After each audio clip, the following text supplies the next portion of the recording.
ഇത് നമ്മുടെ smart light എന്നുള്ളൊരു ലോക്കൽ ബ്രാൻഡ് സെറ്റാണ് കേട്ടോ. ഇതിൻ്റെ കംപ്ലൈൻറ്റ് കണ്ടില്ലേ, ഡിസ്പ്ലേക്കകത്ത് പകുതിയിൽ കറക്റ്റായിട്ട് പടം കാണുന്നുണ്ട്, പക്ഷേ പകുതിയിൽ ലൈനാണ്, പടമൊന്നുമില്ല. ഇടയ്ക്ക് ചിലപ്പോൾ പടം വരും, പക്ഷേ പിന്നീട് ഫുൾ ടൈം ഇങ്ങനെ പകുതി ഇതുപോലെ ലൈൻ അടിച്ച് നിൽക്കുകയാണ് ചെയ്യുന്നത്. അപ്പോൾ നമ്മൾ അയച്ച് നോക്കുന്ന സമയത്ത് ഡിസ്പ്ലേയിൽ വരുന്ന 2 കോപ്പേസുകൾ ഡാമേജ് ആണ്. അത് 2 കോപ്പേസുകൾ നമ്മൾ റിമൂവ് ചെയ്തിട്ട് പുതിയ കോപ്പേസി ബോണ്ടിങ് ചെയ്യാൻ വേണ്ടിയിട്ട് നമ്മൾ പോകുന്നത്. 2 കോപ്പേസി നമ്മൾ റിമൂവ് ചെയ്തു, ഇനി പുതിയ കോപ്പേസി നമ്മൾ ബോണ്ട് ചെയ്യുന്നൊരു മെത്തേഡാണത് കാണുന്നത്. ബോണ്ടിങ് ഉപയോഗിച്ചിട്ട് മാത്രമേ നമുക്ക് ഈ ഡിസ്പ്ലേയിൽ വരുന്ന കോപ്പേസികൾ നമുക്ക് റീപ്ലേസ് ചെയ്യാൻ പറ്റത്തുള്ളൂ. അപ്പോൾ അതുപോലെ നമ്മൾ 2 കോഫേസ് നമ്മൾ റീപ്ലേസ് ചെയ്തിട്ട് ആ ഡിസ്പ്ലേ നമ്മൾ പക്ക വർക്കിംഗ് ആക്കി എടുക്കുകയാണ്. പക്ഷേ ലോക്കൽ ഡിസ്പ്ലേ ആണെന്നുണ്ടെങ്കിൽ വിഷയത്തിൽ ലോക്കൽ ടി വി ആണെന്നുണ്ടെങ്കിൽ ഇതിൽ ഉപയോഗിച്ചിരുന്ന ഡിസ്പ്ലേ LG എന്നുള്ളൊരു ബ്രാൻഡിൻ്റെ നല്ല ക്വാളിറ്റി ഡിസ്പ്ലേ ആണ് കേട്ടോ.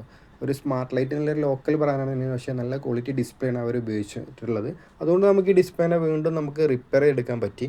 നമ്മൾ ആ ഡിസ്പ്ലേ തന്നെ പക്ക പടാക്കിയിട്ടുണ്ട്. 2 കോഫേസ് ഡാമേജ് ആയിരുന്നു, രണ്ടും നമ്മൾ റീപ്ലേസ് ചെയ്തു. ഒരെണ്ണം ശരിക്കും ഡാമേജ് ഉള്ളൂ, പക്ഷേ നമ്മൾ രണ്ടും അങ്ങ് റീപ്ലേസ് ചെയ്തു. ഇനി ഭാവിയിലോട്ടൊരു കംപ്ലൈൻറ്റ് വരരുത്. 2 കോഫേസിൽ നമ്മൾ മാറ്റിയിട്ട് പക്കായിട്ട് പടാക്കിയതാണ് അത് കാണുന്നത്. സ്മാർട്ട് ലൈറ്റ് എന്നുള്ള ഒരു ലോക്കൽ ബ്രാൻഡ് സെറ്റാണിത്. അപ്പോൾ ഓക്കെ ഫ്രണ്ട്സ്, താങ്ക് യു.